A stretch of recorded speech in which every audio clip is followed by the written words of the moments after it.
Dan Bika Ambon yang aku compare sama punya Cimehong itu juga sudah aku masukin kulkas. Dan saya tidak menaruh apapun di dalamnya. Gede bener.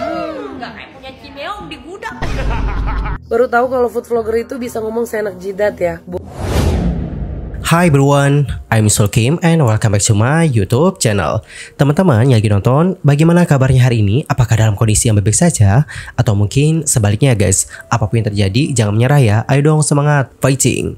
Well, dalam video kali ini kita bakal bahas tentang Tashi yang sudah mencoba untuk meluruskan beberapa hal kepada Cimehong. By the way, buat yang belum tahu, sebelumnya nih untuk Tashi yang diketahui merupakan seorang food vlogger itu nge-review makanan-makanan yang lagi viral di TikTok. Dan salah satu yang di-review adalah produk makanan yang dimiliki oleh Cimehong. Antara lain adalah lapis legit dan juga Bika Ambonnya. Dan ketika mereview Bika Ambon, Tashi di sana menemukan something nih teman-teman. Menurut Tashi, hal ini tuh seperti menyerupai binatang guys karena ada kakinya.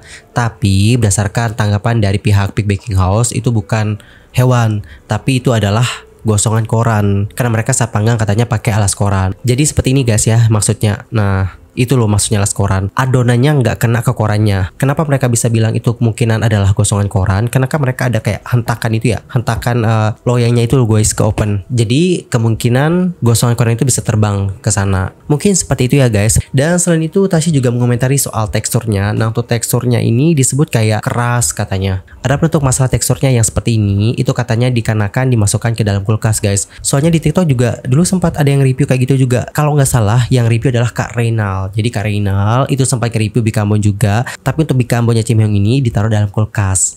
Dari Cimehong, kita cobain Bika Ambonnya. Chan.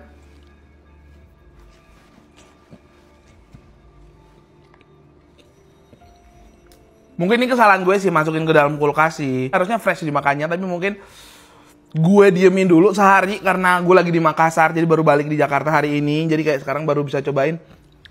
Tapi ya Jadi kayak keju gitu ya, kayak makan keju gitu. Kayak makan keju gitu guys. Oke, nextnya akan aku cobain langsung Cimehong yang langsung fresh ya. Oke, terima kasih. Dadah. Dan di video Reynal ini, Pig Baking House juga berkomentar teman-teman. Di komentar itu mereka menuliskan, thank you udah beli. Mungkin kalau memang dari kulkas bisa dikukus dulu bentar baru dimakan biar lebih lembut. Begitu guys responnya. Selain itu, di sini ada juga Cive yang sudah mengomentari terkait hal tersebut. Menurut Cive, kalau seandainya sudah dimasukkan ke dalam kulkas, bisa dihangatkan dulu sebelum dimakan supaya teksturnya kenyal, tidak keras. Lebih lanjut, ia mengatakan, Bika Ambon Cimehong keras. Kok yang di-review Tashi nggak sekenyal ini ya? Kelihatan keras sampai gampang dipotek. Teksturnya malah kayak brem. Apa disimpan di kulkas lam? Atau ayolah kalian temenin aku ya. Aku kasih tahu sesuatu. Asumsi aku, mereka yang nge-review Bika Ambon keras itu karena dimasukin ke kulkas, setelah itu baru dikeluarin. Tapi aku penasaran tahu sama item-item ini apa. Aku coba ambil agak susah, masih dikepel, kulitnya dilepasin. Nah, udah dapet ini. Oh, ternyata bukan apa-apa. Sekeras ini kan yang di-review sama mereka. Nah, itu tuh artinya dimasukin ke kulkas. Mungkin ya, aku nggak tahu juga. Tapi asumsi aku begitu. Terus cara kalian mau makan setelah kalian masukin ke kulkas tuh gampang banget. Tinggal di air fryer aja 10 menitan. Jadi kembali lembut lagi kayak semula. Terus wanginya juga keluar. Wangi banget, sama pinggirnya jadi ada crispy-crispy-nya gitu. Mengkaramel deh, enak banget deh. Nah, ini sedikit tips dari aku buat Bika Ambonnya Cimehong. Bye! Di sisi lain, review yang dilakukan oleh Tashi terhadap produknya Cimehong itu lantas nih guys menjadi topik perbincangan hangat dan juga seperti ditanggapi oleh Cimehong. Dan puncaknya adalah ketika Cimehong itu merembet ke masalah personal. Jadi dalam sebuah cuplikan yang dibagikan di TikTok, Cimehong mengatakan seperti ini guys. Iya, tahulah sendiri ya. Sama aja masalah, apalagi sama gue bukannya apa-apa lo. Sama orang masalah. Ya teman-teman pengusaha yang UMKM seperti saya ini ya, jangan mau diem aja di up. Teman-teman yang pakai selebgram kayak begitu, jangan dipakai. Lihat jejaknya. Teman-teman yang dipromosin juga nggak bertahan lama. Kalau saya teman-teman konten sendiri, saya nggak ada orang lain tuh. Lihat teman-teman ambil sendiri, nggak ada tim saya, nggak ada. Saya nggak punya tim. Saya edit juga nggak bisa teman-teman. Mereka cuma pintar gitu doang dengan mematikan usaha orang lain. Segampangnya. Alright, jadi seperti itulah bagaimana videonya. Dan jujur aku cukup menyayangkan sih kalau sampai dibawa ke masalah personal. Kan menurut aku seharusnya tidak sampai seperti itu. Dan jujur maaf banget ini jadi suuzon ya guys. Aku tuh jadi mikir kalau mungkin di sini tuh ada yang seperti kayak ngomporin Cimihong. Yang ngomporin adalah netizen ya maksudku. Soalnya aku tuh sering banget nemu ada komentar-komentar yang seperti memanas-manasi Cimihong. That's why aku tuh kayak curiga bahwa mungkin ketika beliau mengatakan seperti itu ada yang ngompor-ngomporin. Makanya bisa keluar kata-kata seperti itu ketika beliau melakukan secara langsung. Mungkin seperti itu ya guys. Dan guys, terbaru Tashi sudah membuat sebuah video di mana dalam video itu Tashi meluruskan beberapa hal nih guys. Dan untuk lebih jelasnya, mari kita simak video tersebut.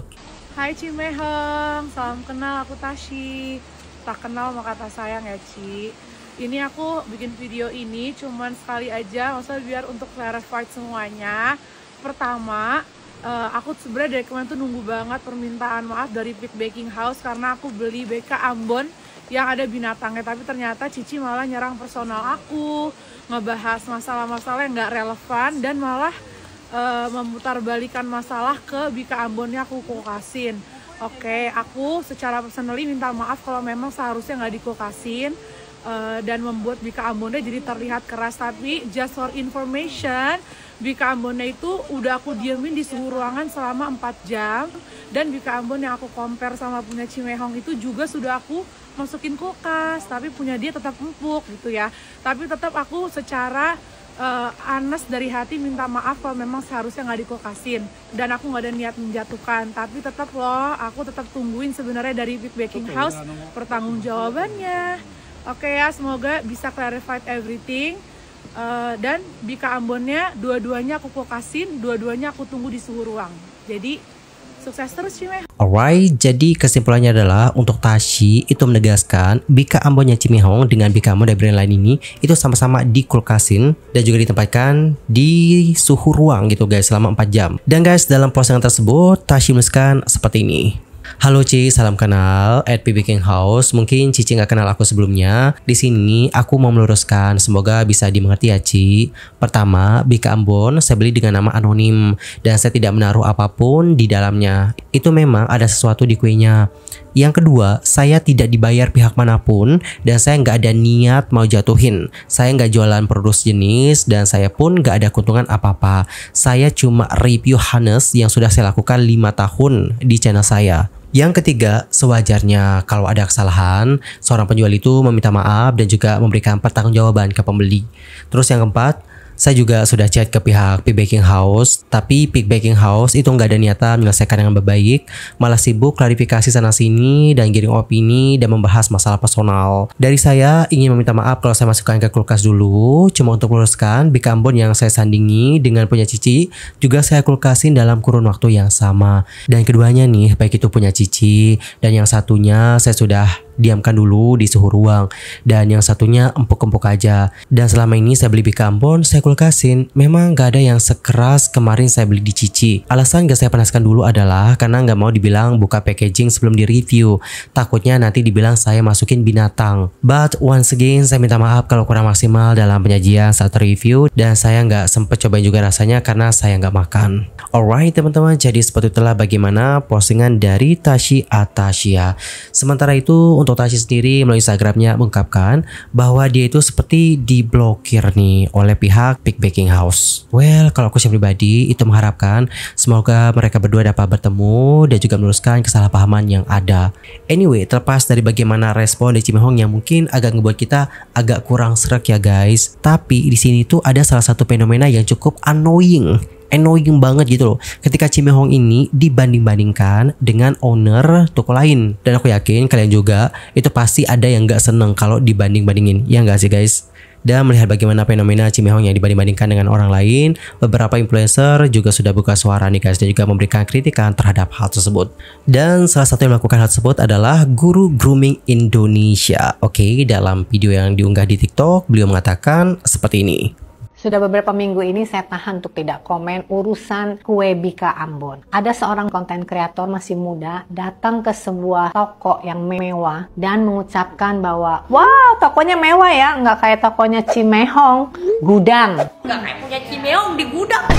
Kalau Anda bukan lahir dari keluarga kaya, dari keluarga biasa aja, saya rasa hidup Anda masih tetap biasa-biasa saja berarti hari ini. Karena Anda tidak pernah mengerti juga apa arti kata perjuangan. Jika ibumu berjuang seperti Cimehong untuk menafkahi keluarga, apa rasanya hatimu jika orang menghina usahanya hanya dimulai dari gudang atau rumah yang lebih simpel dibanding toko mewah yang kamu kunjungi? Semua orang punya proses hidup memulai dari bawah, membangunnya pelan-pelan untuk sebuah sukses. Boleh berkomentar tentang rasa dari sebuah produk, tapi tidak perlu menghina, merendahkan orang lain. Untuk Cimehong tidak perlu juga berlebihan bereaksi bahwa ditemukan sesuatu yang tidak baik di dalam produk Anda. Karena pabrik yang besar pun kadang produksinya ada yang gagal, ada kesalahan. Shit happen. Apapun bisa terjadi. Namanya juga manusia. Cukup kita meminta maaf dan berjanji akan lebih QC yang lebih teliti. Untuk para blogger, soal rasa, saya dan ibu saya satu darah. Bahkan hidup dari makanan dia puluhan tahun. Tapi ketika untuk sebuah restoran atau makanan, pendapat kami bisa berbeda. Menurut ibu saya enak, menurut saya tidak. Dan begitu sebaliknya. Karena rasa lidah orang berbeda-beda. Indonesia, ayo grooming. Wow, sependapat banget sih dengan Yuli Hartanto. Jujur, aku tuh kayak sedih banget tuh ketika toko Cimehong dikatain seperti itu. Maksudku kayak, kok bisa begitu banget ya? Terlepas dari bagaimana reaksi Cimehong, tanggapan beliau menanggapi masalah ini, aku sependapat dengan Yuli Hartanto, seharusnya untuk permasalahan seperti ini tidak ditanggapi seperti itu. Setuju banget. Tapi terlepas dari itu, menurut aku, beliau tidak pantas diperlakukan seperti itu. Anyway, bukan cuma konten kreator tersebut aja sih guys yang mengatakan seperti itu. Tapi kalau kita lihat ya di komentar-komentar netizen, ada juga loh netizen-netizen yang komen seperti itu di akunnya Cimehong. Next, kita lihat lagi bagaimana pendapat dari netizen mengenai fenomena Cimehong yang dibanding-bandingkan ini. Gede bener. Nggak kayak punya Cimehong di gudang. Baru tahu kalau food vlogger itu bisa ngomong seenak jidat ya. Boleh menjatuhkan seenaknya. Lagi pula kalian semua emang harus banget ya pakai nama Cimehong buat FYP-in konten kalian. Harus banget ya. Berarti Cimehong itu emang bener-bener penuh berkat ya. Makanya harus bawa nama dia, baru konten kalian FYP. Sehat selalu untuk Cimehong, kuat selalu. Pokoknya harus tetap kuat karena memang seorang pengusaha itu yang sukses itu harus yang kuat. God bless you. Sependapat banget sih sama Kak Momo. Jikalau kalian ingin memuji someone, please fokus ke orang yang akan kalian puji saja. Jangan menjatuhkan orang lain untuk memuji yang lainnya. Terlepas dari bagaimana kalian yang mungkin kurang sreg dengan bagaimana tanggapan Cimehong, menurut aku kalian tidak bisa semena-mena dengannya. Dan mungkin untuk sang konten kreator tidak berniat ya untuk merendahkan Cimehong atau sebagainya. Namun terlepas dari niatnya yang mungkin hanya bercanda saja, sayang banget kata-kata tersebut dianggap merujuk kepada arah merendahkan. Dan guys, kalau kalian sendiri gimana nih pendapatnya? Nanti langsung aja sampaikan di kolom komentar. Anyway, cukup sekian aja ya guys untuk hari ini. Aku Yusuf pamit dan aku mohon maaf kalau ada kesalahan, baik itu dalam ucapan, sikap, tindakan, dan mungkin ada kesalahan informasi, mohon koreksinya. Sampai jumpa semuanya dan selamat beraktivitas. Dan guys, dari video ini aku mau review produk yang baru aja aku beli. Ini adalah produk peeling dari Autumn Pure Nature. Ini tuh harganya murah banget loh, aku beli 100 ribuan doang udah dapat 100 mili. Dan yang buat aku kaget adalah hasilnya. Setelah aku pakai ya teman-teman, kalau aku bandingin sebelum dan juga setelahnya, kelihatan banget bedanya. Wajah aku kelihatan lebih cerah dan yang paling terasa itu adalah teksturnya, terutama di hidung. Sebelum aku pakai dia itu agak keras. I don't know apakah itu komedo atau apa, maybe seperti itu. Dan setelah aku pakai dia itu terasa halus. Wajib sih kalian coba yang ini. Dan itu yang sama aku juga beli serumnya PPQ. Ini tuh punya niacinamide 10% guys. Selain itu ini juga punya kandungan vitamin C, alpha-arbutin, kolagen, dan juga cica. Dan yang nanya produk hair care aku apa, aku sendiri pakai produknya Putri. Yang aku beli adalah pada saya guys, supaya rambut aku itu kuat dan gak mudah rontok. Udah mau seminggu lebih nih aku pakai, rambut rontok aku itu berkurang, kelihatan jelas pas waktu aku nyisir. Dan tiga-tiganya ini, baik yang conditioner, terus Putri shampoo dan juga Putri tonic, cuma 60 ribuan doang guys. Ini aku beli kepisah ya, bukan paketan, karena paketannya kemarin sold out. Tapi tetap sama aja kok isinya, cuma bedanya adalah di conditioner. Kalau yang paketan conditionernya itu 200 mili, sementara toniknya itu lebih besar, ukurannya 400 mili. Yang mau beli nanti bisa cek tag produk ya guys. Thank you so much and bye bye everyone.